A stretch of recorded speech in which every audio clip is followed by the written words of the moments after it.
మనం లాస్ట్ క్లాసుల్లో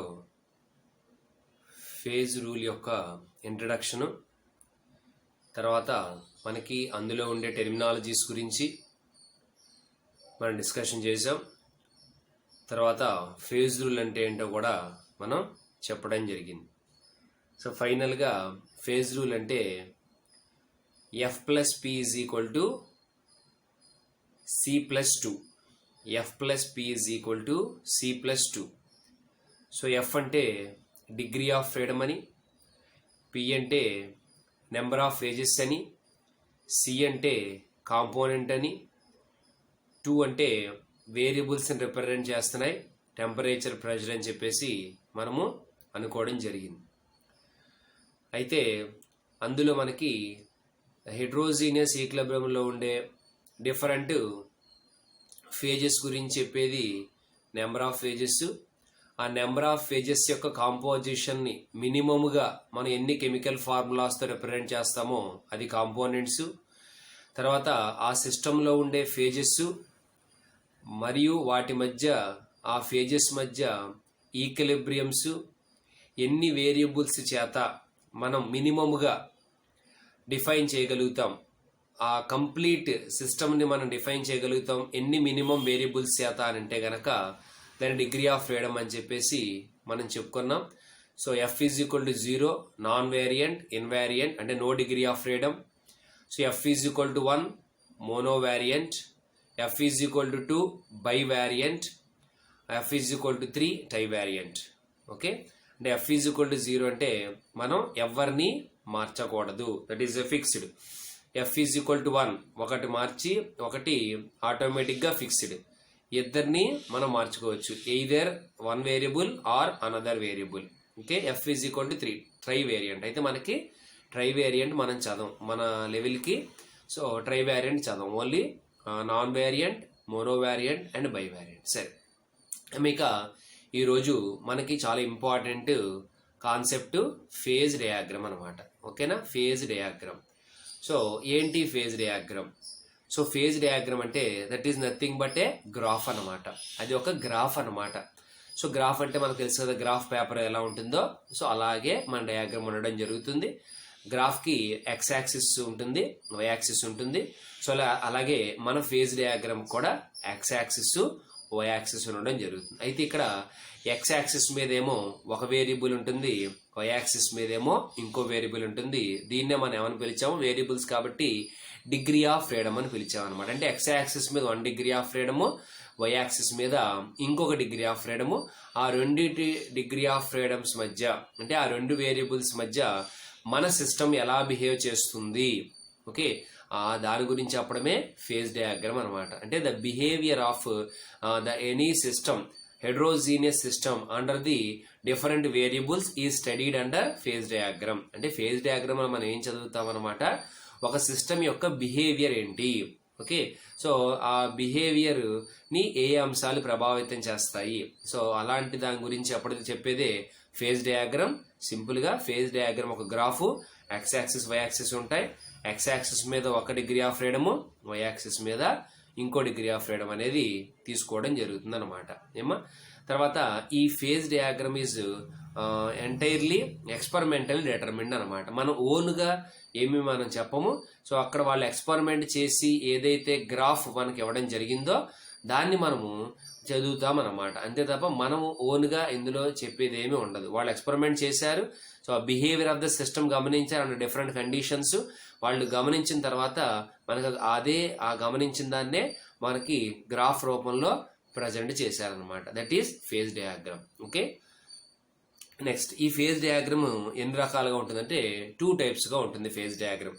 మనం రెండింటి గురించి కూడా చదువుతాం. ఒకటి PT phase diagram, 2 TC phase diagram. అంటే ఎక్స్ యాక్సిస్ మీద ఒకళ్ళని తీసుకుంటాం, వై యాక్సిస్ ఒకళ్ళని తీసుకుంటాం అన్నాం కదా. సో వాళ్ళని బట్టే ఏ ఫేజ్ డయాగ్రామ్ ఏంటో అన్నది క్లాసిఫై చేశారు. ఏమో ఇక్కడ పీటీ ఫేజ్ డయాగ్రామ్ అంటే the phase diagram is drawn in between so temperature and pressure. టెంపరేచర్ని ఒక యాక్సిస్ మీద, ప్రెషర్ని ఒక యాక్సిస్ మీద అలా గనక డ్రా చేస్తే దాన్ని పీటీ ఫేజ్ డయాగ్రామ్ అని. అలాగే if the phase diagram is drawn between the composition on one axis and temperature on another axis. దాన్ని టీసీ ఫేజ్ డయాగ్రామ్ అని పిలుస్తాం. అయితే ఇక్కడ పీటీ ఫేజ్ డయాగ్రామ్లో ప్రెషర్ని వై యాక్సిస్ మీద, టెంపరేచర్ని ఎక్స్ యాక్సిస్ మీద తీసుకుంటాం. ప్రెషర్ని మనకి వై యాక్సిస్ మీద తీసుకుంటాము, టెంపరేచర్ని ఎక్స్ యాక్సిస్ మీద తీసుకుంటాం. అలాగే టీసీ ఫేజ్ డయాగ్రామ్లో టెంపరేచర్ని మనకి వై యాక్సిస్ మీద తీసుకుంటాం, కాంపోజిషన్ సి అంటే కాంపోజిషన్, సో కాంపోజిషన్ని ఎక్స్ యాక్సిస్ మీద తీసుకుంటాం. అయితే ఇప్పుడు మనకి ఈ క్లాస్ వరకు పీటీ ఫేజ్ డయాగ్రామ్ గురించే మనం డిస్కషన్ చేస్తామన్నమాట. ఓకే, సరే. అయితే ఈ ఫేజ్ డయాగ్రామ్ని మనం ఎందుకు ఉపయోగిస్తాము, what is the use of the phase diagram?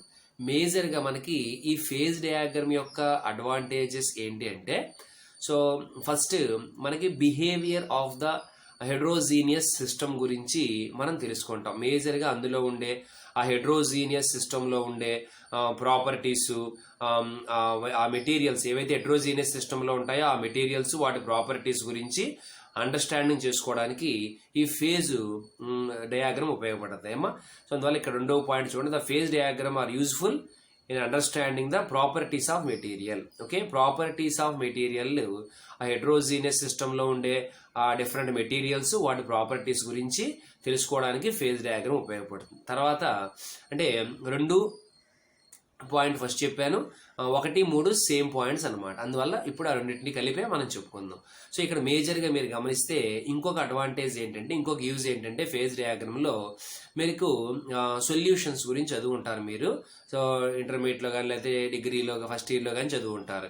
So solutions homogeneous solutions ఉంటాయి. హోమోజీనియస్ సొల్యూషన్స్లో మనకి అంటే ఒకే రకమైన సొల్యూషన్ అనమాట. మొత్తం సొల్యూషన్ అంతా ఒకే ఫేజ్ ఉండడం జరుగుతుంది. అందులో మనకి సాలిడ్స్ ఉంటాయి, లిక్విడ్ ఉంటాయి, గ్యాస్ ఉంటాయి కదా. సో సాలిడ్ కనుక ఉన్నట్టయితే దాన్ని మనం సాలిడ్ సొల్యూషన్స్ అని, లిక్విడ్స్ ఉన్నట్టయితే లిక్విడ్ సొల్యూషన్స్ అని, గ్యాస్ ఉన్నట్లయితే గ్యాసెస్ సొల్యూషన్స్ అని పిలుస్తారు. అయితే మనకి సాలిడ్ సొల్యూషన్కి ఉదాహరణ ఎవరంటే ఎల్లాయిస్ అనమాట. సో మేజర్గా మనము ఈ ఫేజ్ డయాగ్రామ్ ఉపయోగించుకుని ఎవరి గురించి మనం ఎక్కువ ఉపయోగించుకుంటామంటే ఈ ఫేజ్ డయాగ్రామ్ ద్వారా ఎల్లాయిస్లో ఎక్కువ ఉపయోగించుకుంటాం అనమాట. ఎల్లాయిస్ వాటి యొక్క కాంపోజిషను సో ఈ ఫేజ్ డయాగ్రామ్ ద్వారా మనకు తెలుస్తుంది అనమాట. అంటే సో మనకి సొల్యూషన్ అనుకున్నాం కదా, ఎల్లాయిస్ అంటే సాలిడ్ సొల్యూషన్స్ అనమాట. అయితే ఇవి ఎల్లాయిస్ లిక్విడ్స్గా ఉండడం జరుగుతుంది. ఈ లిక్విడ్స్ని కూల్ చేస్తూ వస్తే మనకి సాలిడ్స్ వస్తాయి అనమాట. అంటే లిక్విడ్స్ని మీరు కూల్ చేస్తే సాలిడ్స్ వస్తాయి కాబట్టి ఈ ఎల్లాయిస్ని మనకి ఫస్ట్ లిక్విడ్స్గా ఉన్నప్పటికీ కూడా తర్వాత కూల్ చేస్తూ సాలిడ్స్గా మారిపోతారు అనమాట. సో ఎక్కడ వీళ్ళు సాలిడ్స్గా మారారు అంటే ఏ కండిషన్స్ దగ్గర, ఏ టెంపరేచర్ దగ్గర, ఏ కాంపోజిషన్ దగ్గర వీళ్ళు మనకి ఎల్లాయిస్గా మారడం జరిగింది. సో అంటే ఒకళ్ళు కంప్లీట్గా సాల్యుబుల్ అయిపోయి హోమోజీనియస్గా ఉన్నారు. సో ఈ కండిషన్స్ మొత్తం అన్నిటినీ కూడా అంటే ఎల్లాయిస్ గురించి మొత్తం ఇన్ఫర్మేషన్ని మనం ఫేజ్ డయాగ్రామ్ ద్వారా తెలుసుకోవచ్చు అనమాట. తర్వాత ఇంకొక అంశం ఏంటంటే మనం చూడండి, జనరల్గా ఎలక్ట్రికల్ మనకి వాటికి షోల్డరింగ్ చేస్తూ ఉంటారు, ఎలక్ట్రికల్ వాటికి షోల్డరింగ్ చేస్తూ ఉంటారు అనమాట. ఆ షోల్డరింగ్లో మనం ఉపయోగించేది కూడా ఎల్లాయే అనమాట. అయితే ఆ ఎల్లాయి మీకు దానికి కరెంట్ ఇస్తూ ఉంటారు, అది మెల్ట్ అవుతూ ఉంటుంది మీరు ఎప్పుడైనా గమనిస్తే షోల్డరింగ్. సో ఆ ఎల్లాయి ఏదైతే మనం షోల్డరింగ్లో ఉపయోగిస్తున్నామో ఆ ఎల్లాయి యొక్క మెల్టింగ్ ఆ ఇన్ఫర్మేషన్ అంతా కూడా మనము ఈ ఫేజ్ రూల్ ద్వారా తెలుసుకోవచ్చు అనమాట. అంటే సింపుల్గా ఒక మాటలో చెప్పాలి అంటే ఆ హెడ్రోజీనియస్ సిస్టంలో ఉండే డిఫరెంట్ మెటీరియల్స్ యొక్క ప్రాపర్టీస్, అలాగే ఎల్లాయిస్ యొక్క కాంపోజిషన్స్, ఎల్లాయిస్ యొక్క మెల్టింగ్ పాయింట్స్, సో వీటన్నిటి గురించి కూడా మనము ఫేజ్ డయాగ్రామ్లో తెలుసుకోవచ్చు అనమాట. ఏమో this is uses of phase diagram. Next చూడండి, సో ఈ అప్లికేషన్స్ ఏంటి, ఫేజ్ డయాగ్రామ్ యొక్క అప్లికేషన్స్ ఏంటి అంటే ఈ ఫేజ్ రూల్ని మనము 1 కాంపోనెంట్ సిస్టమ్కి అప్లై చేయొచ్చు, 2 కాంపోనెంట్ సిస్టమ్ కూడా అప్లై చేయొచ్చు. ఆల్రెడీ చెప్పుకున్నాం కదా వాట్ ఈజ్ 1 కాంపోనెంట్ సిస్టంలో ఉండే ఫేజెస్ అన్నిటినీ, వాటి కాంపోజిషన్ అన్నిటినీ మినిమంగా ఎన్ని కెమికల్ ఫార్ములాస్తో కనుక చెప్పినట్లయితే దాన్నే కాంపోజిషన్ అని చెప్పాము. 1 కాంపోనెంట్ సిస్టమ్ అంటే ఆ సిస్టంలో ఉండే ఫేజెస్, ఆ సిస్టంలో ఉండే ఫేజెస్ యొక్క కాంపోజిషన్ని మినిమంగా ఎంతమందితో చెబుతాం అనమాట 1. సో అందువల్ల దీన్ని 1 కాంపోనెంట్ సిస్టమ్ అంటారు. So water system example for 1 component system అనమాట. ఆల్రెడీ మనం ముందర క్లాసులో కూడా డిస్కషన్ చేసాం. వాటర్లో మీకు 3 ఫేజెస్గా ఎగ్జిస్ట్ అవుతుంది వాటర్ సిస్టంలో. సో ఆ సాలిడ్ ఐస్గా, లిక్విడ్ వాటర్గా, వాటర్ వేపర్గా, అంటే సాలిడ్ లిక్విడ్ వేపర్గా ఎగ్జిస్ట్ అవుతారు. కాబట్టి 3 ఫేజెస్ ఉన్నాయి. ఈ 3 ఫేజెస్ యొక్క కాంపోజిషన్ చెప్పడానికి మినిమంగా మనకి ఎన్ని కెమికల్ ఫార్ములాస్ కావాలంటే ఒక్క కెమికల్ ఫార్ములా చాలు, అదే H2O అనమాట. సో అందువల్ల ఈ 3 ఫార్మ్స్ ఆఫ్ ఈక్విలిబ్రియం చెప్పడానికి మనకు ఒక కెమికల్ ఫార్ములా అవసరమైంది. కాబట్టి దీన్ని 1 కాంపోనెంట్ సిస్టమ్ అని చెప్పేసి అనడం జరుగుతుంది అనమాట. ఏమా సో ఇందులో ఏవే ఫేజెస్ ఉంటాయి అన్నది చెప్పుకున్నాము. ఎవరెవరి మధ్య ఈక్విలిబ్రియం ఉంటుందో ఒకసారి చూడండి. సాలిడ్కి లిక్విడ్కి మధ్య అంటే solid ice, liquid water, liquid vapour అంటే లిక్విడ్ వాటర్, వాటర్ వేపర్, అలాగే సాలిడ్ ఐస్, వాటర్ వేపర్. వీటికి కొన్ని పేర్లు కూడా మనకు ఉండడం జరిగింది. సాలిడ్ లిక్విడ్ అయింది అనుకోండి అంటే ఈక్విలిబ్రియం అనమాట. మనం చెప్పుకున్నాం కదా, ఫిజికల్ ఈక్విలిబ్రియం ఉంటుంది, కెమికల్ ఈక్విలిబ్రియం ఉంటుంది, చేంజ్ని బట్టి క్లాసిఫై చేసాం, గుర్తుందా? సో ఇది చేంజ్ని బట్టి క్లాసిఫికేషన్ చేస్తే ఫిజికల్ చేంజ్ని బట్టి మీకు సాలిడ్ లిక్విడ్ అయితే అది ఫిజికల్ అనమాట. అలాగే లిక్విడ్ వేపర్ అయినా ఫిజికలే, అలాగే సాలిడ్ వేపర్ అయినా ఫిజికలే, ఫిజికల్ చేంజెస్ అనమాట. సో ఇక్కడ సాలిడ్ కనుక లిక్విడ్ అంటే ఫార్వర్డ్ డైరెక్షన్లో వచ్చింది అనుకోండి, సాలిడ్ లిక్విడ్ అయితే దాన్ని మనం మెల్టింగ్ పాయింట్ ఆఫ్ ఐస్ అని పిలుస్తాం అనమాట. Melting point of ice. అదే లిక్విడ్ సాలిడ్ అయింది అనుకోండి, ఫ్రీజింగ్ పాయింట్ ఆఫ్ మనం వాటర్ అని పిలుస్తాం, freezing point of water. Okay. So అలాగే లిక్విడ్ వేపర్ అయింది అనుకోండి, దాన్ని మనం ఏమని పిలుస్తాము, వేపర్ ప్రెషర్ ఆఫ్ వాటర్ అని పిలుస్తాం. ఓకే. అలాగే వేపర్ లిక్విడ్ అయింది అనుకోండి, కండెన్సేషన్ అని పిలుస్తారు. అలాగే సాలిడ్ వేపర్ అయింది అనుకోండి, సబ్లిమేషన్ అని పిలుస్తారు. కాబట్టి 3 ఈక్విలిబ్రియంస్ మనం ఇప్పుడు చదవబోయే వాటర్ సిస్టంలో ఇన్వాల్వ్ అవుతాయి. సాలిడ్ లిక్విడ్ అంటే మీకు మనకి సాలిడ్ లిక్విడ్ అంటే melting point, liquid vapour, vapour pressure, తర్వాత సాలిడ్ వేపర్ అంటే దట్ ఈస్ సబ్లిమేషన్ అని చెప్పేసి మనం ఈ 3 మాటల్ని మీరు గుర్తుపెట్టుకునే ప్రయత్నం చేయాలి. ఓకే. సో ఈ యొక్క ఫేజ్ డయాగ్రామ్లో మనకి నెక్స్ట్ ఇస్తాం వాటర్ ఫేజ్ డయాగ్రామ్. అయితే ఈ ఫేజ్ డయాగ్రామ్లో ఎవరెవరు ఉంటారంటే కర్వ్స్ ఉంటాయి, లేకపోతే లైన్స్ అనొచ్చు, అలాగే మనకి ఏరియాస్ ఉంటాయి, అలాగే పాయింట్స్ ఉండడం జరుగుతుంది అనమాట. అంటే ఫేజ్ డయాగ్రామ్లో ఏరియాస్, కర్వ్స్, పాయింట్స్ ఉంటాయన్నమాట. ఏమా ఏ ఫేజ్ డయాగ్రామ్ అయినా ఈ 3 అంశాలు మనకు ఉండడం జరుగుతుంది, ఏరియా, కర్వ్ మరియు పాయింట్ అనమాట. Okay. So this is the phase diagram of, ఇది మనకి ఫేజ్ డయాగ్రామ్ ఆఫ్ ఎవరన్నమాట, వాటర్ సిస్టమ్ అనమాట. ఇక్కడ ఫేజ్ డయాగ్రామ్ ఆఫ్ వాటర్ సిస్టమ్ని మీరు గమనిస్తున్నారు అనమాట. సో ఇక్కడ చెప్పుకున్నాక ఇందాక ఇది ఒక రెక్టాంగిల్గా, ఓకే, లేకపోతే ఒక మన గ్రాఫ్ అని చెప్పేసి చెప్పడం జరిగింది. సో ఇందు మీద ఎక్స్ యాక్సిస్ మీద ఏమో టెంపరేచర్ తీసుకున్నారు, వై యాక్సిస్ మీద ఏమో ప్రెషర్ని తీసుకోవడం జరిగింది. ఎక్స్ యాక్సిస్ మీద ఏమో టెంపరేచరు, వై యాక్సిస్ మీద ఏమో ప్రెషర్ని తీసుకోవడం జరిగింది. ఏమా సో ఇందులో చెప్పుకున్నాం కదా, ఫేజ్ డయాగ్రామ్లో మీకు కర్వ్స్ ఉంటాయి, లేకపోతే లైన్స్ అనొచ్చు దాన్నే, అలాగే ఏరియాస్ ఉంటాయి, అలాగే పాయింట్ ఉండడం జరుగుతుందని చెప్తున్నాం. ఓకే. ఇది ఎలా వచ్చిందని చెప్పాము, ఇది ఎక్స్పెరిమెంట్ ద్వారా మనకి వాళ్ళు ఇచ్చిన ఇన్ఫర్మేషన్, మనం ఓన్గా ఏమీ చెయ్యలేదు. మన ఇష్టం వచ్చినట్టుగా ఇక్కడ లైన్స్ కానీ కర్వ్స్ కానీ మనం ఏం చెయ్యం, అది ఓన్లీ ఎక్స్పెరిమెంటల్గా డిటర్మిన్ చేసి, అంటే వాటరు టెంపరేచరు, ప్రెషర్ ఎలా ఇన్ఫ్లుయెన్స్ అవుతుంది, వాటర్ సిస్టము టెంపరేచర్ అనే వేరియబుల్ ద్వారా లేకపోతే ప్రెషర్ అనే వేరియబుల్ ద్వారా ఎలా వాళ్ళు ఎఫెక్ట్ అవుతారు, అందులో ఉండే ఫేజెస్, ఒక ఫేజా లేకపోతే 2 ఫేజెసా లేకపోతే మొత్తం అన్ని ఫేజెసా, వీళ్ళందరూ ఈక్విలిబ్రియంలోకి రావాలి, వీళ్ళందరూ ఒక ఫేజ్లో ఎక్కడ ఏ టెంపరేచర్ ఇన్ఫ్లుయెన్స్ చేస్తాడా, ప్రెషర్ ఇన్ఫ్లుయెన్స్ చేస్తారా, లేదా ఇద్దరు ఇన్ఫ్లుయెన్స్ చేస్తారా. సో ఇలాంటి అంశాలన్నింటినీ కూడా వాళ్ళు స్టడీ చేసి ఎక్స్పెరిమెంటల్గా మనకి ఇక్కడ ఇవ్వడం జరుగుతుంది అనమాట. ఏమా సో టెంపరేచర్ ఎక్స్ యాక్సిస్ మీద ఉంది, ఇది X axis, temperature on X axis, వీడినేమో వై యాక్సిస్ మీద తీసుకోవడం జరిగింది అనమాట. సో ఇలా వెళ్లే కొద్దీ మనకి టెంపరేచర్ ఇంక్రీజెస్, ఇలా వెళ్లే కొద్దీ టెంపరేచర్ ఇంక్రీజెస్, ఇలా వెళ్లే కొద్దీ వర్టికల్ డైరెక్షన్లో వెళ్లే కొద్దీ మనకి ప్రెషర్ ఇంక్రీజ్ అవుతుంది అనమాట. ఓకే. సో ఇక్కడ పాయింట్ ఓ కూడా ఉండడం జరిగింది, ఇక్కడ ఏ అనే పాయింట్ ఉంది, బి అనే పాయింట్ ఉంది, అలాగే సి అనే పాయింట్ కూడా ఇక్కడ ఉండడం జరిగింది అనమాట. ఓకే. సో ఇలాగా మనకి డిఫరెంట్ పాయింట్స్ అనేవి ఇక్కడ మనకి ఉండడం జరిగింది ఈ ఫేజ్ డయాగ్రామ్లో. ఓకే, సో అయితే మనకి ఇక్కడ గమనించినట్లయితే కర్వ్స్ అనుకున్నాం కదా, ఏరియాస్ అనుకున్నాం కదా, పాయింట్స్ అనుకున్నాం కదా, ఏంటో ఒకసారి చూద్దాం. ఫస్ట్ ఏరియాస్ గురించి చెప్తాను చూడండి. ఏరియాస్, ఓకే, సింపుల్గా ఏ అని రాశాను. ఏరియాస్ గురించి చెప్తాను చూడండి. ఏఓబి అనమాట. ఏఓబి అనేది ఒక ఏరియా. ఏఓబి అనమాట. ఏఓబి అని ఒక ఏరియా. ఇదంతా ఒక ఏరియా అనమాట. So below AOB. అలాగే ఏఓసి అనమాట. ఇదంతా ఒక ఏరియా. ఏఓసి. ఓకే, అలాగే బిఓసి. ఇదంతా ఒక ఏరియా. ఏమో, కాబట్టి ఏరియాస్ ఎవరనమాట? ఏఓబి. ఇలా ఇదంతా ఏఓబి ఒక ఏరియా, ఏఓసి ఒక ఏరియా, బిఓసి ఒక ఏరియా.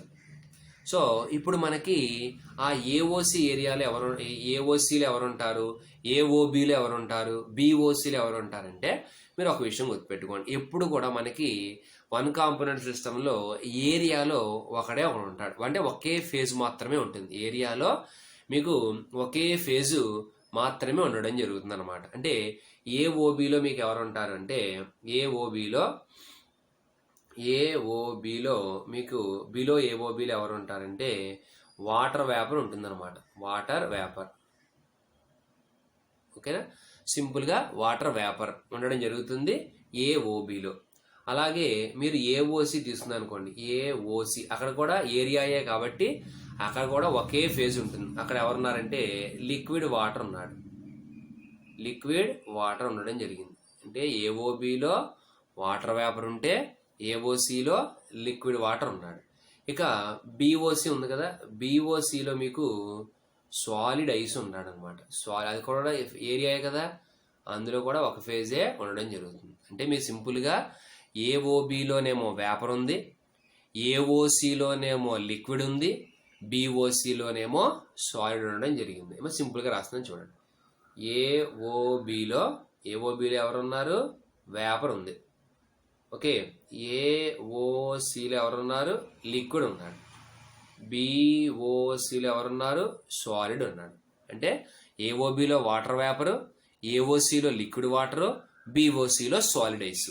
వీళ్ళు ముగ్గురు కూడా మనకి ఏరియాస్లో ఉండడం జరిగిందనమాట. ఇక తర్వాత ఏరియాస్ తర్వాత ఫేజ్ డయాగ్రామ్లో ఎవరు ఉంటారని చెప్పుకున్నా కర్వ్స్ ఆర్ లైన్స్. ఇక్కడ మీరు గమనిస్తే ఇక చూడండి, ఓఏ కర్వ్ అనమాట. ఇదంతా OA curve. Okay, OA curve ఉంది, అలాగే ఓబి కర్వ్ ఉంది, అలాగే ఓసి కర్వ్ అనండి, లేకపోతే లైన్ అనండి. ఓసి లైన్ ఉంది, ఆ కర్వ్ ఉంది. ఇవేమీ కాకుండా ఇంకొక డాటెడ్తో కూడా ఇచ్చారు, అది ఓబి డాష్ కర్వ్ అనమాట. OB dash curve. కాబట్టి మనకి కర్వ్స్ మొత్తంగా 4 ఉండడం జరిగింది. అయితే ఇందులో 3 కర్వ్స్ మనకు చాలా ఇంపార్టెంట్, 4 అంత ఇంపార్టెంట్ కాదు. అయినా చర్చిద్దాం, దాని గురించి కూడా డిస్కషన్ చేద్దాం. ఇందాక ఏరియాస్ గురించి ఎప్పుడో ఒక మాట చెప్పా. ఏరియాలో మీకు ఎప్పుడు కూడా ఒకే ఫేజ్ ఉంటుంది. కానీ మీకు కర్వ్స్ చూసినట్లయితే కర్వ్స్ ఎలా పనిచేస్తాయంటే ఇదంతా ఒక ఏరియా కదా, ఇదంతా ఒక ఏరియా కదా, ఈ 2 ఏరియాలకి మధ్య బౌండరీగా పనికొస్తాయి అన్నమాట. మీకు కర్వ్స్ ఎప్పుడు కూడా they are acts as a boundaries. ఇవి బౌండరీలుగా పనిచేస్తాయి అన్నమాట. కాబట్టి ఎవరి ఫేజ్లో అంటే ఎవరి ఏరియాలో ఒక ఫేజ్కి సంబంధించిన వాళ్ళే ఉంటారు. ఇందా చెప్పుకున్నాం కదా, ఏఓబిలో వాటర్ వేపర్, ఏఓసిలో లిక్విడ్ వాటర్, బిఓసిలో సాలిడ్ ఐస్. అలాగా ఎవరి ఏరియాలో ఒక ఫేజ్ ఆ ఫేజ్కి సంబంధించింది మాత్రమే ఉంటుంది. కానీ ఎప్పుడైతే బౌండరీ అన్నామో అంటే OA is acts as a boundary between the AOB and AOC. కాబట్టి మీకు ఓఏ కర్వ్ చూడండి, ఓఏ కర్వ్ ఎవరెవరి మధ్య ఉంది? ఏఓబి ఏరియాకి అలాగే ఏఓసి ఏరియాకి మధ్యలో ఉన్నాడు. కాబట్టి సో ఓఏ అనేది బౌండరీగా పనికొస్తాడు. అలాగే మీకు ఓబి చూసారనుకోండి, ఓబి ఎవరెవరి మధ్య ఉంది? సాలిడ్ ఐస్కి వాటర్ వేపర్కి మధ్యలో ఉంది ఓబి. అలాగే ఓసి చూసారనుకోండి, సాలిడ్ ఐస్కి లిక్విడ్ వాటర్కి మధ్యలో ఉంది. కాబట్టి బౌండరీ ఎప్పుడైతే నువ్వు చెప్పావో ఇద్దరికి సంబంధించింది బౌండరీ ఉంటుంది. బౌండరీ బిలాంగ్స్ టు 2 phases అనమాట. Whereas area belongs to only 1 phase. Area ఎప్పుడు ఒక ఫేజ్ మీదే మనకు ఉంటే బౌండరీ ఆర్ కర్వ్స్ మాత్రం 2 phases సంబంధించిన వాళ్ళు ఉంటారు. అంటే మీరు ఇప్పుడు ఇక్కడ ఓఏ కర్వ్ మీద ఎవరెవరు ఉంటారని అడిగారు అనుకోండి. ఇందాక మనం ఏఓబిలో ఎవరు ఉంటారంటే ఏం చెప్పావు? వాటర్ వేపర్ అని చెప్పావు. ఏఓసీలు ఎవరు ఉంటారంటే ఏం చెప్పావు, లిక్విడ్ వాటర్ అని చెప్పావు. బీఓసీలు ఎవరు ఉంటారని చెప్పావు, సాలిడ్ ఐస్ అని చెప్పావు. అది ఏరియా కాబట్టి ఒకళ్ళకి సంబంధించి ఉంటారు. ఇక్కడ కరవ మీద ఎవరు ఉంటారని అడిగారు అనుకోండి, కరవ మీద వాటర్ వేపర్కి సంబంధించిన వాడు ఉంటాడు, అలాగే మనకి లిక్విడ్ వాటర్కి సంబంధించిన వాడు ఉంటాడు. అలాగే ఓసీ కరవ అడిగారు అనుకోండి, సాలిడ్కి సంబంధించిన వాడు ఉంటారు, లిక్విడ్ వాటర్కి సంబంధించిన వాడు ఉంటారు. అలాగే ఓబీ కరవ అడిగారు అనుకోండి, సాలిడ్ ఐస్కి సంబంధించిన వాడు ఉంటాడు, వాటర్ వేపర్కి సంబంధించిన వాడు ఉంటారు. అంటే మీకు ఏరియాస్ అయితే ఒకటివైతే కర్వ్స్ మాత్రం 2 ఫేజెస్ ఉంటాయన్నమాట. అక్కడ ఏ పాయింట్ చూసినా సరే మీకు 2 ఫేజెస్ ఉండడం జరుగుతుంది. ఈక్విలిబ్రియంలో 2 ఫేజెస్ ఉంటాయి, కానీ ఏరియాలో మాత్రం ఒక ఫేజ్ మాత్రమే ఉండడం జరుగుతుంది. ఇక మీరు ఓఏ కర్వ్ ఏమంటారంటే వేపర్ ప్రెషర్ కర్వ్ అంటారు. ఓఏ కర్వ్ ఏమంటారంటే vapour pressure curve, vapour pressure. Okay, so OA curve ఏమంటారు, వేపర్ ప్రెషర్ కర్వ్ అంటారు. ఎందుకు ఓఏ వేపర్ ప్రెషర్ కర్వ్ అంటారు? చూడండి, ఓఏ ఎవరికి సంబంధించి, ఎవరెవరి మధ్యలో ఉంది, లిక్విడ్కి వాటర్ వేపర్కి కదా మధ్యలో ఉంది, లిక్విడ్కి వాటర్ వేపర్కి మధ్యలో ఉంది. ఇందాక చెప్పుకున్నాం, లిక్విడ్ వేపర్ అయితే దాన్ని మనం ఏమని పిలుస్తాము, వేపర్ ప్రెషర్ కర్వ్ అంటాం, వేపర్ ప్రెషర్ అంటాం, దాన్ని వేపర్ ప్రెషర్ ఆఫ్ లిక్విడ్ అంటారు. సో లేకపోతే సింపుల్గా చెప్పంటే బాయిలింగ్ పాయింట్ ఆఫ్ లిక్విడ్ అని కూడా మనం చెప్పొచ్చు. ఓకే, సో ఇక్కడ లిక్విడ్కి వేపర్కి మధ్యలో ఉంది కాబట్టి దీన్ని వేపర్ ప్రెషర్ కర్వ్ అని చెప్పేసి పిలుస్తారు. ఓఏని ఏమని పిలుస్తారు, OA curve is vapour pressure curve అనమాట. ఏమో అలాగే మీరు ఓబీ కర్వ్ చూసారు అనుకోండి, ఓబీ కర్వ్ ఎవరి మధ్యలో ఉంది, సాలిడ్ ఐస్కి వాటర్ వేపర్కి మధ్యలో ఉంది, అంటే సాలిడ్ వేపర్కి మధ్యలో ఉంది. సాలిడ్కి వేపర్కి మధ్యలో ఉంటే ఏమన్నాము, సబ్లిమేషన్.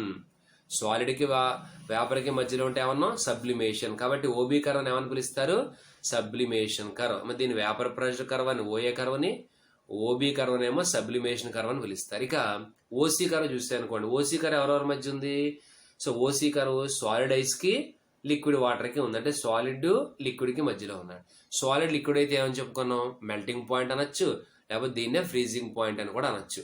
సో అయితే ఇక్కడ వీళ్ళు ఏమి ఇచ్చారంటే మెల్టింగ్ పాయింట్ కర్వ్ అని చెప్పేసి ఇక్కడ ఇవ్వడం జరిగింది, మెల్టింగ్ పాయింట్ కర్వ్ అని ఇచ్చారు. కాబట్టి ఓఏ కర్వ్నేమో వేపర్ ప్రెషర్ కర్వ్ అని, ఓబీ కర్వ్నేమో సబ్లిమేషన్ కర్వ్ అని, ఓసీ కర్వ్నేమో మెల్టింగ్ కర్వ్ అని చెప్పేసి మనకు వాళ్ళు పేర్లు ఇవ్వడం జరిగిందనమాట. ఏమా, సో ఇక నెక్స్ట్ మనకి గమనించుకోవాల్సిన అంశం ఏంటంటే, మీరు ఈ యొక్క ఫేజ్ డయాగ్రామ్లో పాయింట్ కూడా ఉంటుంది అనుకున్నాం కదా. So that point what we call it as triple point అనమాట. సో ఆ ట్రిపుల్ పాయింట్ అనేది మనం ఫేజ్ అంటే మన ఏరియాస్లో గమనిస్తే ఒక ఫేజే ఉందని చెప్పాము. సో అలా కాకుండా నువ్వు కర్వ్స్ చూసుకుంటే 2 ఫేజెస్ ఉన్నాయని చెప్పాం. పాయింట్ దగ్గర అయితే 3 ఫేజెస్ ఉంటాయి. చూడండి, ఇక్కడ ఓఏ కర్వ్ వచ్చి మనకి పాయింట్ ఓ దగ్గరే కలుస్తుంది, ఓబీ కర్వ్ వచ్చి పాయింట్ ఓ దగ్గరే కలుస్తుంది, ఓసీ కర్వ్ వచ్చి పాయింట్ ఓ దగ్గరే కలుస్తుంది. కాబట్టి ఆల్ ది కర్వ్స్ మనకి పాయింట్ ఓని మీట్ అవ్వడం జరుగుతుంది, కాబట్టి ట్రిపుల్ పాయింట్ అంటారు. అంటే this point O is common to all these 3 curves. అంటే మనకి ఏరియాలో ఒకడే ఉంటే, కర్వ్స్ మీద 2 ఫేజెస్ ఉంటే, పాయింట్ దగ్గర 3 ఫేజెస్ ఉంటాయి. ఎందుకంటే ఓఏ కర్వ్ ఇక్కడే కలుస్తున్నాడు, ఓబీ కర్వ్ ఇక్కడే కలుస్తున్నాడు, ఓసీ కర్వ్ ఇక్కడే కలుస్తున్నాడు. ఏమా, సో అలాగా మనకి ఈ ముగ్గురు కూడా మనం ఆ ఫేజ్ ఏవైతే ఎన్ని ఫేజెస్ ఉన్నాయో అన్ని ఫేజెస్ కూడా ఇక్కడ మీకు కలవడం జరుగుతుంది అనమాట.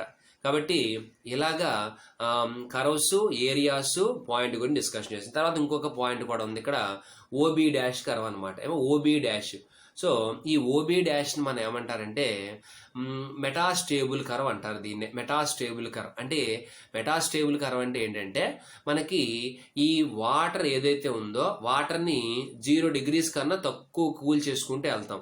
అంటే సాధారణంగా ఏం జరుగుతుందంటే వాటర్ని 0 డిగ్రీస్ దగ్గర వచ్చేటప్పటికి వాడు ఫ్రీజ్ అయిపోతాడు అనమాట. కానీ ఇక్కడ అలా కాకుండా వాటర్ని వాటర్గానే ఉంచుతూ చాలా కేర్ఫుల్గా, చాలా జాగ్రత్తగా, ఐస్ రాకుండా లిక్విడ్ గానే ఉంచితే దాన్ని ఏమంటారంటే సూపర్ కూల్డ్ వాటర్ అంటారు దాన్ని. అంటే what is super cooled water అంటే the water which is not forming or converting into ice అనమాట. అంటే వాటర్ ఐస్ గా మారకుండా కూల్ చేసినట్లయితే దాన్నే సూపర్ కూల్డ్ అని పిలుస్తారు అనమాట.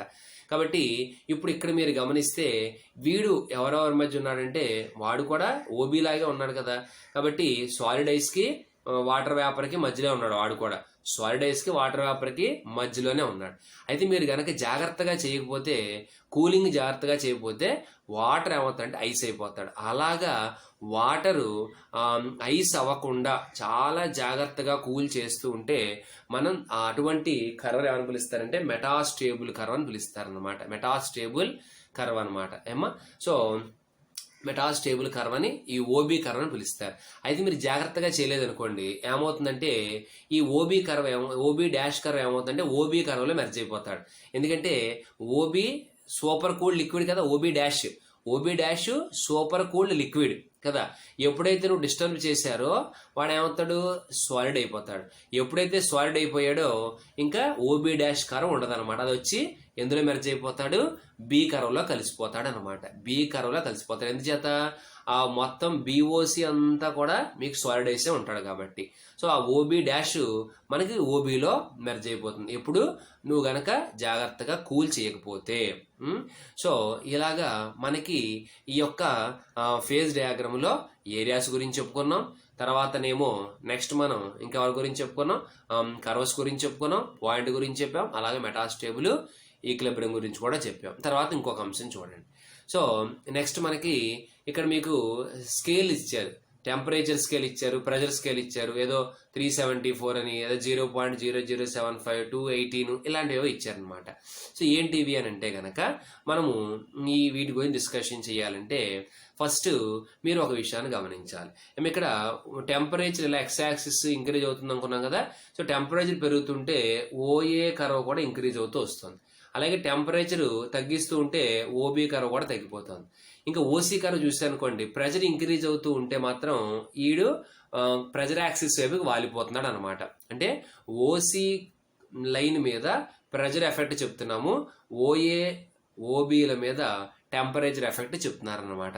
అయితే ఇక్కడ మీకు ఫస్ట్ ఈ టెంపరేచర్ అలా ఇంక్రీజ్ చేస్తున్నావు నువ్వు ఒక సర్టిన్ టెంపరేచర్ దగ్గర వచ్చేటప్పటికి చూడండి ఇంకా కర్వ్ ఆగిపోయింది అనమాట. ఓఏ కర్వ్ ఆగిపోవడం జరిగింది. అలాగే ఓబీ కర్వ్ కూడా ఆగిపోతుంది అనమాట ఒక సర్టిన్ టెంపరేచర్ దగ్గర. కానీ ఓసీ కర్వ్ ఆగదు, ఓసీ లైన్ అనండి కర్వ్ అనండి ఆగదు, అది అలాగా పెరుగుతూనే ఉంటుంది అనమాట. ప్రెషర్ ఇంక్రీజ్ చేసే కొద్దీ ఆ లైను ప్రెషర్ యాక్సిస్ వైపుకి వాళ్తూ ఉండడం జరుగుతుంది అనమాట. కానీ ఎవరు ఆగిపోతారు, టెంపరేచర్ పెంచడం ఆగిపోతే ఓఏ కర్వ్, టెంపరేచర్ పెంచుతూ ఉంటాము ఓఏ కర్వ్ ఒక సర్టిన్ స్టేజ్ దగ్గర ఆగిపోయింది. అలాగే టెంపరేచర్ మనం తగ్గిస్తూ ఉంటే ఒక సర్టిన్ టెంపరేచర్ వచ్చేటప్పటికి ఓబీ కర్వ్ కూడా అయిపోతుంది అనమాట. సో ఏంటి దీని అర్థము అని అంటే మనకి ఓఏ కర్వ్ ఒక సర్టిన్ టెంపరేచర్ తర్వాత ఆగిపోయిందంటే అర్థం ఏంటి, ఓఏ కర్వ్ ఏమనుకున్నాం, బౌండరీ అనుకున్నాం. సో బౌండరీ అంటే అప్పటిదాకా రెండు డిఫరెంట్ ఫేజెస్ ఉన్నాయి కాబట్టి బౌండరీ ఉంది. ఇక్కడేమో వాటర్ వేపర్ ఉంది, ఇక్కడేమో లిక్విడ్ వాటర్ ఉంది కాబట్టి డిఫరెంట్ బౌండరీస్ ఉన్నాయి. అయితే ఆ తర్వాత ఆ లైన్ కనబట్టలేదు అంటే అర్థం ఏంటి, ఇక్కడ నుంచి ఓఏ కర్వ్ లేదు, ఇక్కడ నుంచి ఇంకా ఓఏ కర్వ్ లేదు అంటే అర్థం ఏంటి, అక్కడ ఇంకా రెండు బౌండరీస్ లేవు అంటే ఇదంతా కూడా ఒకటే ఫేజ్ ఉండడం జరిగింది. There is no difference between the after certain temperature. అంటే ఆ సర్టెన్ టెంపరేచర్ దాటిన తర్వాత ఇంకా డిఫరెన్స్ లేదనమాట రెండు ఫేజులకి మధ్య. అంటే డిఫరెన్స్ లేదంటే రెండు ఫేజెస్ ఒకటని అర్థం. కాబట్టి అలా ఏ టెంపరేచర్ పైన అయితే ఇంకా రెండు ఫేజులు కనబడకుండా ఒకే మనకి ఫేజ్ కనుక ఉన్నట్లయితే ఆ టెంపరేచర్నే క్రిటికల్ టెంపరేచర్ అంటారు. దాని కరస్పాండింగ్ ప్రెజర్ని క్రిటికల్ ప్రెజర్ అని చెప్పేసి మనకు అనడం జరుగుతుంది అనమాట. ఓకే, సో అందుకని ఇక్కడ క్రిటికల్ టెంపరేచర్ ఇచ్చారు, క్రిటికల్ ప్రెజర్ ఇచ్చారు ఏమో. తర్వాత మనకి నెక్స్ట్ ఇంకో పాయింట్ ఏంటంటే ఇక్కడ చూడండి.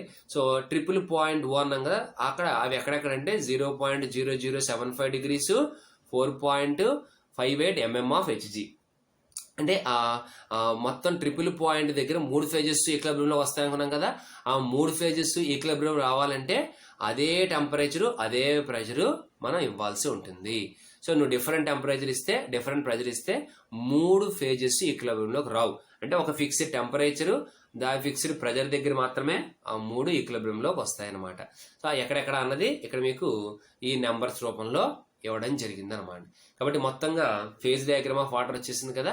So OA curve, OB curve, OB dash, OC curve, అలాగే AOB, AOC, BOC, triple point. So ఎవరెవరు ఎక్కడ ఉంటారు, ఏఓబిలో ఎవరున్నారు, వాటర్ వేపర్ ఉంది. ఏఓసి లిక్విడ్ వాటర్ ఉంది, బిఓసి సాలిడ్ ఐస్ ఉండడం జరిగింది ఏమా. తర్వాత next OA curve water vapour అంటే vapour pressure curve. Okay, so OB curve sublimation curve, OC curve melting point or freezing point అని కూడా అనొచ్చు, ఇక్కడ మెల్టింగ్ పాయింట్ అని ఇచ్చారు. ఓకేనా. తర్వాత క్రిటికల్ టెంపరేచర్, ఏ టెంపరేచర్ తర్వాత అయితే ఇంకా there is no distinction between the two phases, the corresponding pressure to critical temperature is critical pressure. So 374 to 18. అలాగే 0.0075 degrees and 4.58 mm of Hg. These are the two conditions to be all the three phases should be presented equilibrium. అంటే అన్ని మూడు phases కూడా ఈక్విలిబ్రియంలో ఉండాలంటే ఈ రెండు conditions fix అయి ఉండాలన్నమాట. దిస్ ఈజ్ ఫేజ్ డయాగ్రమ్ మనకి ఎవరిదనమాట, వాటర్ది అనమాట. ఇది ఫేజ్ డయాగ్రమ్ ఆఫ్ వాటర్ అంటే మీరు ఇదంతా కూడా మనం చెప్పాలి. అయితే ఇక్కడ దీని నుంచి మనము ఎవరెవరిని ఫైండ్ అవుట్ చేస్తామంటే ఇందా అనుకున్నాం కదా, డిగ్రీ ఆఫ్ ఫ్రీడమ్. అంటే మనకి ఫేజ్ రూల్ ఫార్ములా ఏంటి, phase rule formula F is equal to F లేదా F plus P is equal to C plus 2 కదా. Phase rule formula F plus P is equal to C plus 2. దీన్నే మనము ఎలా కూడా రాసుకోవచ్చు, F is equal to plus P ఉంది కదా, left side plus P ఉంది, రైట్ సైడ్ తీసుకొస్తాను అంటే మైనస్ పి అవుతుంది. అంటే F is equal to C minus P plus 2 అనమాట. ఇప్పుడు మనం ఈ సిస్టంలో ఉండే ఒక ఫేజ్ కావచ్చు, ఈ సిస్టంలో ఉండే 2 ఫేజులు కావచ్చు, లేకపోతే 3 ఫేజులు కావచ్చు, సిస్టంలో ఉండే ఫేజెస్ వాటి మధ్య ఈక్విలిబ్రియంస్ మనము చెప్పాలి. ఏ కండిషన్స్ ఎంతమంది మీద ఆధారపడి ఉంటారు అని చెప్పడమే డిగ్రీ ఆఫ్ ఫ్రీడమ్ అని చెప్పాం. ఆ డిగ్రీ ఆఫ్ ఫ్రీడమ్ ని ఫైండ్ అవుట్ చేస్తాం. అంటే ఫేజు మనకు కావాలి అంటే ఎన్ని వేరియబుల్స్ మీద ఆధారపడి ఉంటుంది, లేదు మనకి 2 ఫేజెస్ కావాలి ఎన్ని వేరియబుల్స్, 3 ఫేజెస్ ఈక్విలిబ్రియంలో ఉండాలి ఎన్ని ఫేజెస్, ఎన్ని వేరియబుల్స్, 3 ఫేజెస్ ఈక్విలిబ్రియంలో ఉండాలి ఎన్ని వేరియబుల్స్ అన్నది ఆధారపడి ఉంటుంది అన్నది డిగ్రీ ఆఫ్ ఫ్రీడమ్ నుంచి మనం ఫైండ్ అవుట్ చేస్తాం. కాంపోనెంట్ అంటే ఒకటి ఫేజ్, ఏరియా అయితే ఒకలా చెబుతాం, కర్వ్ అయితే ఒకలా చెబుతాం, తర్వాత పాయింట్ అయితే ఒకలా చెబుతాం. 2 ఎప్పుడు నెంబరే, దాన్ని ఫిక్స్డ్ గానే ఉంచేయచ్చు. ఇలాగా ఇప్పుడు ఈ సిస్టంలో ఉండే ఫేజెస్, ఫేజ్ ఒక ఫేజ్ కావచ్చు, 2 ఫేజెస్ కావచ్చు, 3 ఫేజెస్ కావచ్చు, వాటి మధ్య ఈక్విలిబ్రియంస్ ఉండొచ్చు. ఆ ఈక్విలిబ్రియం ఉండాలి, ఆ సిస్టమ్ డిఫైన్ చేయాలి అంటే మినిమంగా ఎన్ని వేరియబుల్స్ అవసరం అవుతాయి. That is degree of freedom find out చేయాలి ఇప్పుడు మనం. ఓకే, సరే చూద్దాం. సో మనకి ఈ నెక్స్ట్ ఏంటంటే ఒక్కొక్క డయాగ్రామ్ గురించి మనం డిస్కషన్ చేద్దాం. Okay, curve OA. So OA curve ఏమనుకున్నాం అనమాట, వేపరైజేషన్ కర్వ్ అన్నాము. ఇక్కడ ఎవరెవరు ఉంటారు, వాటర్ వేపర్ ఈక్విలిబ్రియంలో ఉంటారు, వాటర్ వేపర్ ఈక్విలిబ్రియంలో ఉంటారు. ఓకేనా. సో అందువల్ల దీన్ని మనం వేపరైజేషన్ కర్వ్ అన్నారు. మీరు ఆ కర్వ్ మీద ఎవరిని తీసుకున్నా సరే ప్రతి పాయింట్ దగ్గర కూడా వీళ్ళిద్దరు ఈక్విలిబ్రియంలో ఉంటారు, వాటర్ వేపర్. అందుకని దీన్ని వేపరైజేషన్ కర్వ్ అని లేదా బాయిలింగ్ పాయింట్ కర్వ్ అని కూడా మనం పిలవడం జరిగింది. ఓకే, తర్వాత next OB curve. OB curve అంటే ఎవరెవరి మధ్య ఉంది, సాలిడ్ ఐస్ కి వాటర్ వేపర్ కి మధ్యలో ఉంది. కాబట్టి ఓబీ కర్వ్ ఏమంటామని చెప్పుకున్నాము, సబ్లిమేషన్ కర్వ్ అనమాట. ఓబీ కర్వ్ ఏమంటాం అనుకున్నాం, సబ్లిమేషన్ కర్వ్ అనమాట. సబ్లిమేషన్ కర్వ్ ఆఫ్ ఐస్ అనమాట. అంటే ఆ కర్వ్ మీద ఉండే మీరు ఏ పాయింట్ చూసినా సరే ఐసు వాటర్ వేపర్ ఈక్విలిబ్రియంలో ఉంటాయి. ఓకే, కాబట్టి ఇలాగా చెప్పుకున్నాం కదా మనం. కర్వ్స్ అయితే 2 ఫేజెస్ ఈక్విలిబ్రియంలో ఉంటాయి, కర్వ్స్ అయితే 2 ఫేజెస్ ఈక్విలిబ్రియంలో ఉంటాయి. ఏమో తర్వాత ఓసీ కర్వ్. ఓసీ కర్వ్ ఎవరెవరి మధ్యలో ఉంది, సాలిడ్ ఐస్ కి లిక్విడ్ వాటర్ కి మధ్యలో ఉంది. కాబట్టి దీన్ని ఏమంటాము, మెల్టింగ్ పాయింట్ కర్వ్ అని పిలుస్తారు. దీన్ని ఏమని పిలుస్తారు, మెల్టింగ్ పాయింట్ కర్వ్ అని పిలుస్తారు. కాబట్టి మీరు ఆ కర్వ్ మీద ఏ పాయింట్ చూసినా సరే ఐసు వాటర్ వేపర్ ఈక్విలిబ్రియంలో ఉంటారు అనమాట. ఐసు వాటర్ వేపర్ ఈక్విలిబ్రియంలో ఉంటారు. అంటే ఇప్పుడు మనకి కర్వ్స్ లో OA curve vapour pressure curve అని, ఓబీ కర్వ్ అని సబ్లిమేషన్ కర్వ్ అని, ఓసీ కర్వ్ అని మెల్టింగ్ పాయింట్ కర్వ్ అని, వాళ్ళ మీద 2 ఫేజెస్ ఉంటున్నాయని చెప్పుకున్నాం. అంటే ఇప్పుడు ఆ కర్వ్స్ లో వాటి మధ్య ఏవైతే ఫేజెస్ ఉంటున్నాయో వాటి మధ్య ఈక్విలిబ్రియం ఉండాలి అంటే మినిమమ్గా మనం ఎన్ని వేరియబుల్స్ చెప్పాల్సి ఉంటుంది అన్నది ఇప్పుడు ఫైండ్ అవుట్ చేయాలి. అది ఎఫ్ అనమాట.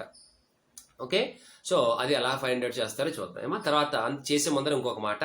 సో ఓసీ కర్వ్ చెప్పుకున్నాం కదా, ఓసీ కర్వ్ ప్రెజర్ యాక్సిస్ తో పాటు ఏమైపోతుంది, ఇంక్లైండ్ అయిపోతుంది. అంటే ప్రెజర్ పెరుగుతూ ఉంటే ఈ యాక్సిస్ ప్రెజర్ యాక్సిస్ వైపుకి వాలిపోతూ ఉంటుంది అనమాట. ఓకే, అయితే వీళ్ళందరూ కూడా యూనివారెంటే. ఎవరు? ఓబి, ఓఏ, ఓబి, ఓసి అందరూ యూనివారెంటే అనమాట. ఎలాగో మనం ఈ ఫార్ములా ద్వారా ఉపయోగించి చెబుతాం. So F is equal to C minus P plus 2, F is equal to 1 minus 2 plus 2 అనమాట. అంటే మీరు ఓఏ కర్వ్ తీసుకోండి, అందులో కాంపోనెంట్ ఒక కాంపోనెంటే కదా, అంతా వాటరే కదా మనకి, కాబట్టి సో 1 కాంపోనెంట్ సిస్టమే ఇది. మనం అంతా కూడా 1 కాంపోనెంట్ సిస్టమే తీసుకుంటాం, ఇదంతా వాటర్. నువ్వు ఏ ఓఏ కర్వ్ తీసుకో, ఓబీ కర్వ్ తీసుకో, ఓసీ కర్వ్ తీసుకో, కర్వ్ అంటే ఇద్దరు ఉంటారని చెప్పాం. ఈక్విలిబ్రియంలో 2 ఫేజెస్ ఉంటాయి కాబట్టి P is equal to 2 plus 2 అనమాట. ఇక్కడ -2 ప్లస్ 2 క్యాన్సిల్ అయిపోతే ఎఫ్ ఈజ్ ఈక్వల్ టు 1 అనమాట. అంటే ఇది యూనివారెంట్ అనమాట. అంటే దీని అర్థం ఏంటంటే, యూనివారెంట్ అంటే దీని అర్థం ఏంటంటే, ఒక్కసారి మళ్ళీ ఫేజ్ డయాగ్రామ్ తీసుకెళ్తాను చూడండి. యూనివారెంట్ అంటే అర్థం ఏంటంటే, మీకు ఏదైనా తీసుకోండి, ఓఏ కర్వ్ తీసుకోండి, ఓబి కర్వ్ తీసుకోండి, ఓసి కర్వ్ తీసుకోండి, ఏదైనా పాయింట్ తీసుకోండి. ఇక్కడ ఏదో పాయింట్ ఉందనుకోండి, ఈ పాయింట్ మనకి ఎఫ్ ఎంత వచ్చింది? కర్వ్స్కి 1 వచ్చింది. ఎఫ్ ఈజ్ ఈక్వల్ టు 1 వచ్చింది కదా. అంటే దాని అర్థం ఏంటి అంటే, ఆ కర్వ్స్ మీద ఏవైతే ఫేజెస్ ఉంటున్నాయో వాటి మధ్య ఈక్విలిబ్రియం మనం చెప్పాలి అంటే మినిమముగా మనకి ఎన్ని వేరియబుల్స్ అవసరం అవుతాయి? ఉండడానికి 2 వేరియబుల్స్ ఉన్నాయి, కానీ 2 అవసరంలే. ఎన్ని అవసరం అవుతాయి? 1 అనమాట. అంటే నువ్వు ఏదైనా పాయింట్ తీసుకో, నువ్వు ప్రెజర్ చెప్పేస్తే, టెంపరేచర్ చెప్పేస్తే ఆటోమేటిక్గా ప్రెజర్ చెప్పేసినట్టే. ఓకే, నువ్వు కర్వ్ మీద ఏ పాయింట్ అని తీసుకో, టెంపరేచర్ చెప్పేశారనుకోండి ఆటోమేటిక్గా ప్రెజర్ చెప్పేసినట్టే. సో అంటే వన్స్ టెంపరేచర్ మనం ఫిక్స్ చేసేస్తే ఆటోమేటిక్గా ప్రెజర్ వాల్యూ మనం చెప్పేసినట్టే. ఓకేనా? సో అలాగా మనకి డిగ్రీస్ ఆఫ్ ఫ్రీడమ్లో ఏదైనా పాయింట్, ఇదే కాదు ఏ పాయింట్ అని తీసుకోండి. ఇక్కడ పాయింట్ తీస్తాం అనుకోండి, ప్రెజర్ చెప్పామనుకోండి ఆటోమేటిక్గా టెంపరేచర్ చెప్పేసినట్టే. ఏదో ఈ పాయింట్ తీస్తున్నాం అనుకోండి, ప్రెజర్ చెప్పేస్తే ఆటోమేటిక్గా టెంపరేచర్ చెప్పేసినట్టు. ఇందాక చెప్పండి క్రిటికల్ టెంపరేచర్ అనుకున్నాం, దానికి టెంపరేచర్కి కరస్పాండింగ్ ప్రెజర్ చెప్పాం. అంటే టెంపరేచర్ చెప్పేస్తే ఆటోమేటిక్గా ప్రెజర్ ఫిక్స్ అయిపోతుంది అనమాట. సో ఇలా గనక మనకి ఉన్న 2 వేరియబుల్స్లో ఎన్ని వేరియబుల్ మీద అది ఇండిపెండెంట్గా ఉందంటే, ఒక దాని మీద డిపెండ్ ఉంది, ఒక దాని మీద ఇండిపెండెంట్ ఉంది. అంటే ఒకరిని చెప్తే ఆటోమేటిక్గా రెండోది ఫిక్స్ అయిపోవడం జరుగుతుంది. కాబట్టి దీన్ని మోనో వ్యారియంట్ అని లేకపోతే యూని వ్యారియంట్ అని చెబుతాం. అలాగే మీరు ఏఓబి కట్టారనుకోండి, ఏఓబి తర్వాత ఉంది ఇక్కడ చూపిస్తుంది. అంటే ఏరియాస్ అన్నీ కూడా ఏఓబి, తర్వాత బిఓసి, తర్వాత ఏఓసి, వీటన్నిటికీ గనక మీరు డిగ్రీస్ ఆఫ్ ఫ్రీడమ్ కట్టారనుకోండి, F is equal to C minus P plus 2 కదా. సో ఇక్కడ 1 కాంపోనెంట్ సిస్టమే కదా. ఇక్కడ ఏరియాస్లో ఎంతమంది ఫేజెస్ ఉంటారు? కర్వ్స్లో అయితే 2, ఏరియాలో అయితే ఒకటే కదా, 1 ప్లస్ 2 అనమాట. అంటే -1 ప్లస్ 1 క్యాన్సిల్ అయిపోతే ఎఫ్ ఈజ్ ఈక్వల్ టు 2 వచ్చింది. అంటే అర్థం ఏంటి మనకి? సో ఇక్కడ ఒక ఫేజ్ గురించి మనం కంప్లీట్గా చెప్పాలి అంటే, రెండు వేరియబుల్స్ కావాలి. ఓకే, ఇప్పుడు ఫర్ ఎగ్జాంపుల్ ఏదో నేను లిక్విడ్ అయితే వాటర్ వేపర్, లిక్విడ్ వాటర్ తీసుకోవచ్చు, వాటర్ వేపర్ తీసుకోవచ్చు, మీ ఇష్టం. సో ఇక్కడ వాటర్ వేపర్ చెప్పాలనుకోండి, ఈ ఫేజ్ అంటే ఏరియా గురించి మాట్లాడుతున్నాను, ఈ టెంపరేచర్ చెప్పాలి. సో అలాగే ఈ ప్రెజర్ కూడా మనకు చెప్పాలి. ఇందాకేంటి టెంపరేచర్ చెప్తే ప్రెజర్ ఆటోమేటిక్గా ఫిక్స్డ్. సో ఇప్పుడు అలా కాదు, ఇప్పుడు నువ్వు టెంపరేచర్ చెప్పాలి, దానికి కరస్పాండింగ్ ప్రెజర్ కూడా నువ్వు చెప్పాలన్నమాట. ఓకే, సో ఎందుకంటే ఇదే మనకి టెంపరేచర్ దగ్గర డిఫరెంట్ ప్రెజర్స్ ఉండొచ్చు కదా, ఇదే టెంపరేచర్ దగ్గర డిఫరెంట్ ప్రెజర్స్ ఉండొచ్చు, అలాగే ఇదే ప్రెజర్ దగ్గర డిఫరెంట్ టెంపరేచర్స్ కూడా ఉండొచ్చు. మీకు అలాగా ఒకరిని చెబితే ఇంకొకరిని చెప్పకుండా ఉండడం ఇక్కడ సాధ్యం కాదు. ఇద్దరిని చెప్పాలి, ఇద్దరిని చెబితేనే మనం ఆ సిస్టమ్ని కంప్లీట్గా డిఫైన్ చేసినట్టు అవుతుంది. అలాగే మీకు ఏ వాటర్ వేపరో మనం చెప్పుకున్నాం, అలాగే మీకు ఏ లిక్విడ్ వాటరో చెప్పాలనుకోండి, ఇక్కడ ఈ ప్రెజర్ చెప్పాలి, టెంపరేచర్ చెప్పాలి, ఇద్దరిని కూడా మనం చెప్పాలి. ఇందాక అలా కాదు, ఒకరిని చెబితే ఆటోమేటిక్గా రెండో వాడు ఫిక్స్ అయిపోతాడు అనమాట. ఓకే, సో అలాగా ఏరియాస్ అయితే గనక బైవేరియంట్, తర్వాత కర్వ్స్ అయితే కనుక మోనో వేరియంట్. ఇంకా నెక్స్ట్ పాయింట్ ఉంది చూడండి. సో ఇక్కడ పాయింట్ విషయానికి వచ్చినట్లయితే, పాయింట్ మీ degrees of freedom find out చేస్తే F is equal to C minus P plus 2 కదా. ఎన్ని కాంపోనెంట్ సిస్టమ్? 1 component system. ఎన్ని ఫేజెస్? పాయింట్ ఓ దగ్గర ఎంత చెప్పాం, ఓ దగ్గర 3 ఫేజెస్ ఉంటాయి ప్లస్ 2 అనమాట. కాబట్టి +3 -3 క్యాన్సిల్ అయిపోతే మొత్తంగా 0. అంటే దట్ మీన్స్ అది ఎవరిని కూడా ఇండిపెండెంట్గా దట్ ఈస్ ఫిక్స్డ్ వాల్యూ, అది ఫిక్స్డ్ వాల్యూ అనమాట. అంటే మీకు ముగ్గురు కూడా ఆ సిస్టంలో ఉండే మొత్తం ముగ్గురు ఫేసుల్ని ఈక్విలిబ్రియంలో ఉండేలా చెప్పాలి అంటే నో డిగ్రీస్ ఆఫ్ ఫ్రీడమ్, అంటే ఇంకెవ్వరూ కూడా మార్చడానికి వీలు లేదు. ఖచ్చితంగా అదే టెంపరేచర్ చెప్పాలి, అదే ప్రెజర్ చెప్పాలన్నమాట. నో డిగ్రీ ఆఫ్ ఫ్రీడమ్ అంటే మనకి కర్వ్స్కి అయితే డిగ్రీ ఆఫ్ ఫ్రీడమ్ ఉంది, ఏరియాస్కి కూడా డిగ్రీ ఆఫ్ ఫ్రీడమ్ ఉంది, కానీ పాయింట్కి మాత్రం డిగ్రీ ఆఫ్ ఫ్రీడమ్ లేదు.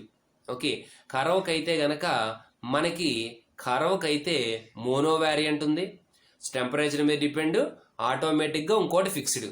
సో అలా కాకుండా మీరు ఏరియాస్ అయితే బై వేరియంట్ ఉంది, ఇద్దరిని వేరియబుల్ చేసుకోవాలి, ఇద్దరిని మనం చెప్పుకోవాలి. తర్వాత ఇక్కడ F=0 పాయింట్ దగ్గర వచ్చేటప్పటికి no degree of freedom. Okay, ఎవరిని మార్చడానికి వీళ్ళు, ఎవరిని ఒకళ్ళని మార్చినా సరే మొత్తం సిస్టంలో ఉండే 3 ఫేజుల్లో ఒక ఫేజ్ పోతుందన్నమాట. సో 3 ఫేజెస్ని ఈక్విలిబ్రియంలో నువ్వు చెప్పాలి అంటే ఒకే టెంపరేచరు, ఆ టెంపరేచర్కి తగ్గ ప్రెజర్ మాత్రమే మనం చెప్పాలి. సో కాబట్టి ఇలా నో డిగ్రీ ఆఫ్ ఫ్రీడమ్ అనమాట. అంటే దీస్ ఆర్ ఫిక్స్డ్ వాల్యూస్. మొత్తం సిస్టంలో ఉండే 3 ఫేజెస్ ఈక్విలిబ్రియంలో ఉండాలంటే ఫిక్స్డ్ వాల్యూస్ ఉండాలి. అందువల్ల దీన్నే మనం నాన్ వేరియంట్ అని పిలుస్తారనమాట, నాన్ వేరియంట్ ఏమా. సో ఇలాగా మనము ఏరియాస్కేమో ఒకసారి ఇవన్నీ కర్వ్స్ చూసాం, కర్వ్స్ ఆర్ ఆల్ యూనివేరియంట్. తర్వాత మనం ట్రిపుల్ పాయింట్ చూసాం, ట్రిపుల్ పాయింట్ ఏమో నాన్ వేరియంట్. అంటే టెంపరేచరు ప్రెజరు ఖచ్చితంగా ఇక్కడే ఉండాలి, ఈ టెంపరేచరు ఈ ప్రెజర్ దగ్గర మాత్రమే ముగ్గురు కూడా ఈక్విలిబ్రియంలో ఉంటారు.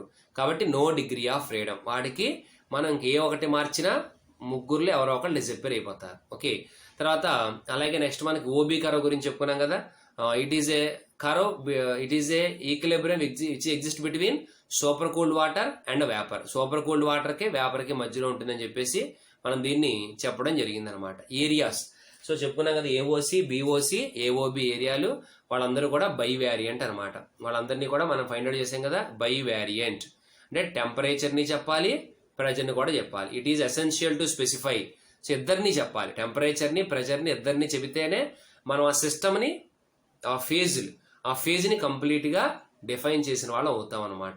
ఓకే, సో ఇది F=2 అనమాట. ఇలాగా మనము F=2 అంటే బై వేరియంట్ అని చెప్పేసి మనం డిఫైన్ చేసుకుంటాం ఆ యొక్క కర్వ్స్ని, ఏరియాస్ని అనమాట. ఏరియాస్ని కర్వ్స్ అయితే మోనో వేరియంట్, పాయింట్స్ అయితే నాన్ వేరియంట్. ఓకే, సో ఇది మనకి మొత్తంగా phase diagram of water system అనమాట ఏమా.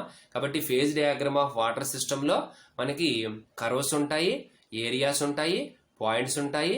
పాయింట్ ఒకటే ఉంది ఓ, తర్వాత ఏరియాస్ ఏఓబి, అందులోనేమో వాటర్ వేపర్ ఉంది.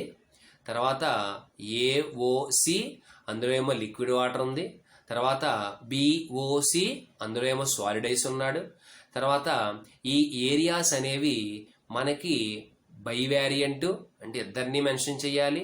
సో తర్వాత ట్రిపుల్ పాయింట్ ఓ అంటే మనకి నాన్ వేరియంట్, ఇద్దరిని ఫిక్స్డ్గా పెట్టాలి, ఎవరిని మార్చడానికి వీల్లేదు. తర్వాత ఇంకా మిగిలిపోయింది curves, OA curve, OB curve, OC curve. OA curve ఏమో మనకి ఎవరెవరి మధ్యలో ఉంది అంటే ఏఓబికి ఏఓసికి మధ్యలో ఉంది, కాబట్టి దాని వేపర్ ప్రెజర్ కర్వ్ అన్నాం. తర్వాత ఓబీ కర్వ్ ఏమో ఏఓబికి బిఓసికి మధ్యలో ఉంది, దాన్ని సబ్లిమేషన్ కర్వ్ అన్నాం. తర్వాత ఓసి ఏమో ఏఓసికి బిఓసికి మధ్యలో ఉంది, దాన్ని ఫ్రీజింగ్ పాయింట్ కర్వ్ అని కానీ లేకపోతే మెల్టింగ్ పాయింట్ కర్వ్ అని కానీ మీరు పిలవచ్చు అనమాట. అయితే కర్వ్స్ అన్నీ కూడా మోనో వేరియంట్, కర్వ్స్ అన్నీ కూడా మోనో వేరియంట్ అనమాట ఏమా. సో ఇలాగా మీరు phase diagram of water system అంటే ఇదంతా మనం రాయాల్సి ఉంటుంది. నెక్స్ట్ మనం phase diagram of 2 component system తర్వాత డిస్కషన్ చేస్తాం.